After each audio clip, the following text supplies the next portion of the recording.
bertanya dengan ekspresi aneh. "Siapa kau sebenarnya?" Pria itu tampak terlalu mabuk dan dia tidak mengatakannya dengan jelas untuk beberapa saat. Lalu pada akhirnya dia malah mulai melepaskan pakaiannya. Mata Alicia tampak melebar dan dia mundur 2 langkah. Tanpa sadar dia menyilangkan kedua tangannya di dada dan bertanya dengan heran, "Mengapa? Mengapa kau malah melepas pakaianmu? Kau jangan macam-macam ya. Jika tidak, aku akan bersikap kasar padamu." Dan pria itu langsung terdiam seolah-olah menyadari bahwa sikapnya itu mungkin telah membuat Alicia takut. Lalu dia langsung berhenti melepaskan pakaiannya. Setelah tampak ragu-ragu sejenak, lalu dia menarik dengan paksa pakaian di pundaknya. Ada sepotong kain kasa di atasnya. Dia merobek kain kasa itu dari bahunya dengan tangannya sendiri. Tanpa sadar dia meliriknya dan melihat bahwa di bahunya ada luka bekas tusukan pisau yang belum sepenuhnya sembuh. Luka tusukan itu tampak sangat dalam dan seolah-olah pisau itu langsung ditancapkan ke tulang. Jahitannya terlihat seperti seekor kelabang yang besar, sangat menakutkan. "Kau..." Alicia tampak terkejut. Lukanya itu berdarah lagi karena dia telah merobek kain kasa dengan paksa. Tampak kasihan sekali. Dan saat ini Alicia tiba-tiba teringat dengan sesuatu.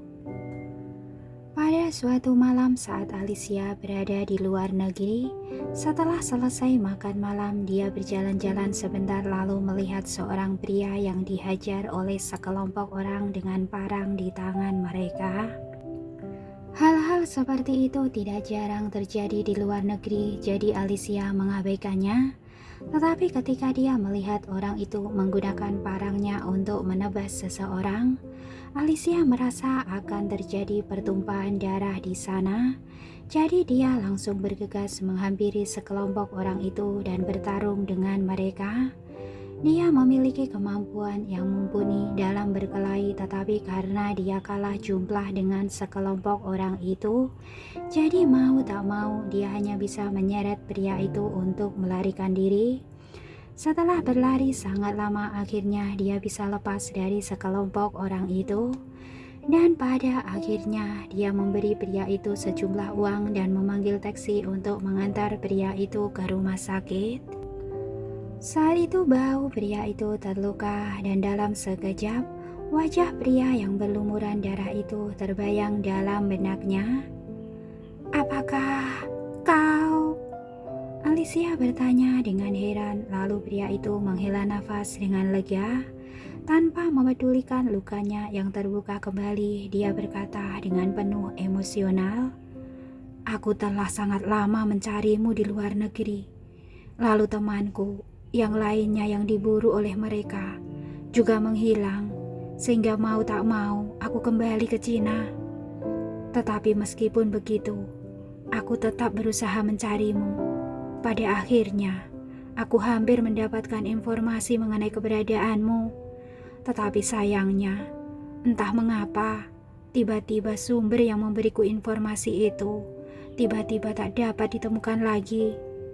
Mendengar ucapannya, Alicia tiba-tiba teringat dengan informasi dari asistennya pada saat dia menelpon hari itu. Setelah ragu-ragu sejenak, lalu Alicia bertanya kepadanya, "Siapa namamu?" "Hansel Perez. Namaku Hansel Perez." Ya, ternyata dia. Akhirnya Alicia mengerti duduk perkaranya. Lalu Alicia menatap pria itu dalam-dalam, ekspresi wajahnya kembali tenang. Dengan tersenyum dia berkata, "Aku tidak menyangka bahwa aku telah menyelamatkan CEO dari HB Corps secara tidak sengaja. Bagaimana kabarmu sekarang? Apakah kau baik-baik saja?" Pria itu lalu mengangguk dengan cepat dan berkata, "Aku baik-baik saja. Sangat baik." "Bagus kalau begitu," jawab Alicia sambil menunjuk ke bahunya lalu berkata, "Aku lihat lukamu berdarah lagi barusan. Periksakanlah ke rumah sakit. Aku juga sudah mau pulang. Ini tidak apa-apa, ujar Hansel sambil menggelengkan kepalanya dan berkata, hanya luka kecil saja, tidak masalah. Kau tinggal di mana sekarang? Apakah kau menetap di sini sekarang? Bolehkah aku mendapatkan nomor kontakmu? Aku ingin membalas budimu. Mendengar permintaannya itu membuat Alicia tampak tak berdaya. Mengapa semua orang sangat suka membalas budi orang lain? Lalu dia buru-buru menggelengkan kepalanya dan berkata, aku memiliki kehidupan yang baik, jadi kau tak perlu membalas budiku. Aku sangat lega melihat kau baik-baik saja. Kalau begitu, sampai jumpa. Kemudian Alicia melambaikan tangannya lalu melangkahkan kakinya dan berjalan keluar. Tetapi setelah berjalan beberapa meter, dia merasa bahwa Hansel masih mengikutinya dari belakang. Lalu dia menoleh dan dengan bingung bertanya, apakah ada hal lainnya? Tidak ada, jawab Hansel sambil menggaruk kepalanya yang tidak gatal. Lalu dia berkata, aku hanya merasa ini sudah terlalu malam dan akan berbahaya bagimu berjalan seorang diri. Jadi lebih baik aku menemanimu pulang. Jangan khawatir, aku tidak akan mengganggumu. Lalu Alicia menolak lagi. Ini bukan masalah mengganggu atau tidak, tetapi kau juga tahu aku mampu melindungi diriku sendiri. Malah sebenarnya kau yang harus mengkhawatirkan dirimu sendiri. Sudah begitu larut, tetapi kau masih berada di luar. Jangan sampai kau diburu dan dikejar oleh orang-orang itu lagi. Hansel menggaruk kepalanya lagi dan menjelaskan situasinya dengan sedikit janggung. Tidak, dulu itu kami dijebak oleh seseorang. Saat itu aku telah disuntik sehingga menjadi tidak berdaya. Selain itu, negara ini adalah wilayah kita sendiri. Jadi hal-hal semacam itu tidak akan terjadi. Melihatnya yang begitu bersikeras, akhirnya Alicia mengangguk dan berkata, oke, kalau begitu kau bisa menemaniku hingga ke depan pintu gerbang kompleks ini. Aku akan pulang dengan taksi. Hansel lalu mengangguk dengan gembira dan berkata, oke. Lalu keduanya berjalan sampai ke depan pintu gerbang kompleks. Kebetulan ada taksi yang sedang menunggu di depan gerbang itu. Setelah Alicia masuk ke dalam taksi, Hansel memaksa untuk membayar dan menyuruh sopir itu untuk menyetir dengan hati-hati. Pak sopir itu tersenyum dan berkata, jangan khawatir, aku janji pasti akan mengantarkan pacar Anda pulang dengan selamat. Bukan pacar. Keduanya berbicara secara bersamaan. Hanya saja yang satu berbicara dengan ekspresi cemberut dan yang satunya lagi tampak bahagia. Sopir itu melihat ekspresi Hansel dan tertawa kecil, lalu sambil mengangkat bahu dia menginjak pedal gas dan melajukan mobilnya. Anak-anak zaman sekarang memang pintar berakting. Di tengah perjalanan, mobil melaju sambil melewati lampu malam yang temaram di jalan membuat wajah Alicia yang cantik berkilauan seperti peri yang bisa terbang kapan saja. Dia sedang berpikir apa yang dilakukan Selena di villa itu, dan tiba-tiba ponselnya berdering. Itu adalah panggilan telepon dari asistennya. Alicia dengan cepat menjawab panggilan telepon itu dan terdengar suara asistennya yang sopan berkata, Nona, sudah terselidiki. Nama pemilik villa itu adalah Juan Castro. Juan Castro? Bukankah dia adalah orang yang mengelola aset Selena di luar negeri? Betul, Nona. Dan aku menemukan bahwa orang ini sering membooking kamar dengan Selena, dan villa ini juga baru saja dibeli. Sering membooking kamar? Tiba-tiba mata Alicia berbinar. Sepertinya Selena sendiri yang memberikan rahasianya ke tangan Alicia. Memang benar jatuh cinta membuat orang bodoh. Selena benar-benar sudah tidak waras dengan pergi menemui Juan pada saat ini. Lalu asistennya melanjutkan, dan orang yang memeriksa identitasmu di pedesaan serta mengirim seseorang untuk menargetkanmu ketika kau berada di kapal pesiar juga adalah Juan. Alicia menggenggam ponselnya sambil mengepalkan tangannya dengan perlahan dan berkata dengan suara dingin, "Begitu, aku perlu mengetahui lebih banyak lagi informasi tentang Juan. Selidiki dia dengan seksama untukku." "Baik." Asisten itu lalu menyudahi panggilan teleponnya dan Alicia meletakkan tangannya di jendela mobil. Senyum tipis terlihat di sudut mulutnya, tetapi tatapan matanya tampak dingin. Di villa, begitu Selena masuk ke dalam, tiba-tiba dia dipeluk oleh seorang pria yang bertelanjang dada. "Aduh!" Selena terkejut dan saat berikutnya kakinya diangkat oleh tangan pria itu dan seluruh tubuhnya ditekan di dinding. "Juan!" Dia merintih pelan dan kemudian bibir itu memagut bibirnya dengan luar biasa. Keduanya saling memagut dan berciuman sampai kehabisan nafas. Baru saja akan terjadi beberapa hal, tetapi ketika Selena menyadari bahwa pakaiannya telah dilucuti dengan tanpa sadar, dia segera tersadar kembali dan sambil mendorong Juan dengan tangannya dia berkata, "Tunggu dulu, katakan padaku apa yang kau dapatkan." Juan yang memiliki bekas luka di alisnya sama sekali tidak mendengarnya. Dia langsung membopong Selena lalu berjalan ke kamar tidur di lantai 2. "Ah!" seru Selena ketika dilemparkan ke tempat tidur oleh Juan. "Malam yang menyenangkan seperti ini, lebih baik kita nikmati dulu. Setelah itu, baru bicarakan hal-hal lainnya." Juan berbicara dengan nafasnya yang berat sambil melepaskan ikat pinggangnya. Dia menekan tubuhnya ke Selena. Tubuh Selena langsung meleleh seperti air dan tidak berdaya untuk mendorong pergi Juan karena dia sendiri bahkan menginginkannya. David memang terlihat maco tetapi sama sekali tidak berguna karena tidak bisa memuaskannya ketika di tempat tidur. Jadi Selena setiap kali hanya bisa berpura-pura menikmatinya. Hanya Juan yang benar-benar bisa memuaskannya. Maaf ya kak, ada beberapa bait yang kata-katanya sedikit ambigu ya, jadi saya skip. Entar takutnya ada warning seperti channelku yang lalu itu ya, yang hilang, jadi saya skip ya. Nafas mereka yang panjang pendek memenuhi kamar tidur itu. Juan duduk di samping tempat tidur sambil menyalakan sebatang rokok dan mendesah puas. Selena membungkus dirinya dengan selimut dan bertanya dengan suara lemas, "Bisakah kita mulai membahas masalahnya sekarang? Apa yang telah kau dapatkan?"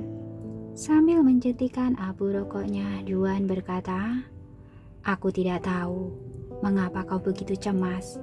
Gadis itu hanyalah seorang gadis yang tumbuh besar di pedesaan.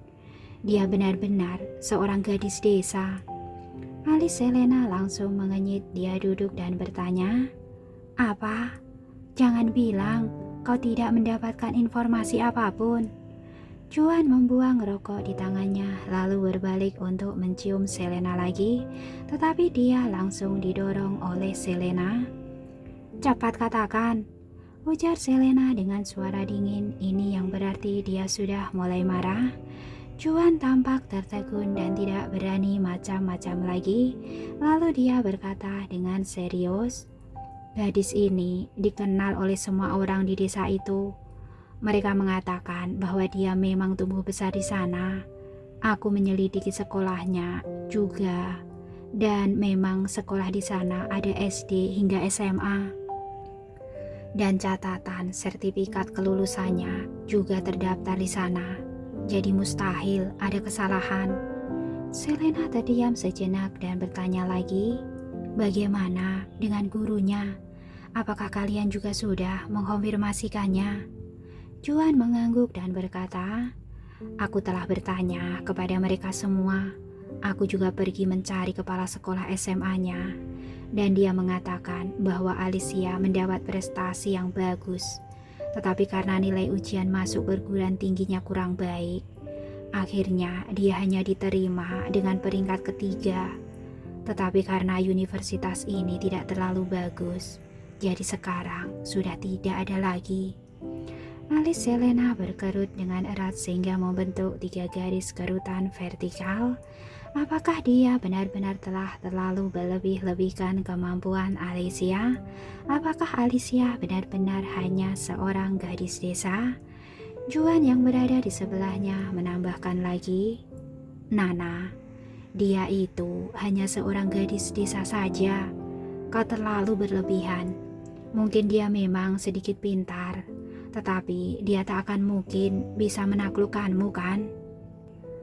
Lalu Selena menjawab dengan ragu-ragu, tetapi David sangat mengaguminya sekarang dan bahkan lebih mencintainya daripada Marsha. Bagaimana mungkin aku tidak cemas? Selain itu, dia sepertinya memiliki hubungan yang tidak jelas dengan Dylan Torres.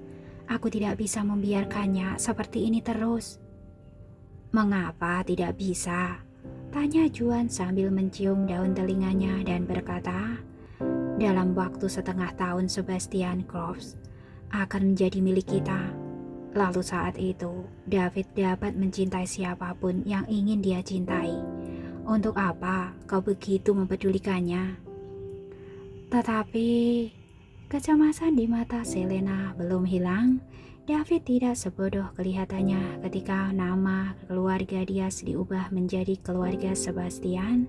Untuk pertama kalinya sekelompok orang dari keluarga Diaz langsung memberontak untuk mengusir David. Tetapi tiba-tiba David menekan mereka dan bahkan memperalat dan menggunakan mereka sebagai bidak caturnya sendiri. Ini menunjukkan bahwa David memiliki rencananya sendiri. Dia sangat membutuhkan kasih sayang David sekarang dan diam-diam dia juga ingin mengumpulkan beberapa orang itu untuk mendukungnya agar tidak terjadi perselisihan keluarga seperti waktu itu lagi. Namun Juan yang tidak tahu pikiran Selena lalu berbisik kepadanya dengan pelan, jika kau memang tidak menyukainya, maka aku dapat bertindak sekali lagi. Dia cukup beruntung saat itu ketika berada di laut. Tetapi aku tidak percaya jika kali ini dia masih akan seberuntung itu. Selena yang merasa sakit kepala lalu sambil menekan pelipisnya dengan kedua jarinya dia berkata, biarkan aku memikirkannya lagi. Tak usah dipikirkan, mari kita lakukan lagi. Di sisi lain, Hansel yang baru saja sampai di rumahnya menerima pesan SMS dari Xavier di grup chat mereka. Hei Hansel, apakah kau sudah sampai di rumah? Jangan sampai ketiduran di pinggir jalan dan diangkat pergi oleh anjing liar ya. Hahaha, orang seperti dia membutuhkan 5 ekor anjing untuk mengangkutnya pergi. Hansel menjawab mereka dengan suasana hatinya yang baik. Robert, jangan suka mengucapkan kata-kata konyol. Mulai hari ini, aku tidak akan minum lagi. Ketika orang lainnya yang berada di dalam grup chat itu tampak terkejut dan merasa mereka telah salah dengar ketika mendengar ucapan, aku tidak akan minum lagi dari seorang Hansel yang biasanya selalu minum anggur setiap hari selama ini. Xavier langsung mengetik tanda tanya. Robert juga tidak mau kalah dan ikut mengetik 2 tanda tanya. Dan Dylan yang jarang muncul di grup chat mereka tiba-tiba muncul dan mengirim pesan suara. Ada apa denganmu? Robert langsung berseru saat melihat Dylan muncul di grup chat mereka. Dia berkata, sialan Hansel, omong kosongmu telah membuat teman kita yang super sibuk ini langsung nongol. Cepat keluar dan bantah rumor itu. Katakan bahwa kau hanya bercanda. Hansel mengirimkan pesan suara yang cukup panjang. Aku serius. Aku telah menemukannya. Jadi aku tidak perlu minum lagi. Selama ini dia minum karena merasa stres tidak dapat menemukannya. Sekarang setelah dia menemukannya, untuk apa dia masih melanjutkan minum? Asalkan San ada di negara ini, ia dapat menemukan 1000 cara untuk menemukannya. Meskipun dia tidak meninggalkan nomor kontak apapun kepadanya, lalu dia akan membuat kesempatan untuk bertemu dengannya. Dia telah jatuh cinta dengan San pada pandangan pertama. Ucapan ini sepertinya memang tidak masuk akal, tetapi ini adalah kenyataan. Seorang gadis pemberani yang baik, luas dan cantik. Hati siapa yang tidak akan goyah? Begitu pesan suara Hansel terkirim, Robert langsung mengirimkan stiker yang bergambar taburan bunga. Selamat, selamat. Nona muda dari keluarga mana itu? Cepat buat lamaran. Jika dia tidak setuju, saudara-saudaramu ini akan membantumu mengikatnya dan melemparkannya ke atas ranjangmu. Hansel mengenyitkan keningnya ketika dia melihat kalimat ini, tetapi mungkin karena dia minum terlalu banyak, jadi tanpa sadar dia membayangkan Alicia yang sedang berbaring di tempat tidurnya. Lalu tanpa sadar Hansel menatap ranjangnya, tetapi sedetik berikutnya dia langsung menampar dirinya dengan keras. Plak! Terdengar suara nyaring. Hansel pun benar-benar tersadar. Dasar brengsek! Makinya pada dirinya sendiri. San adalah wanita idamannya. Bisa-bisanya dia berpikir seperti itu. Benar-benar tak ada akhlak.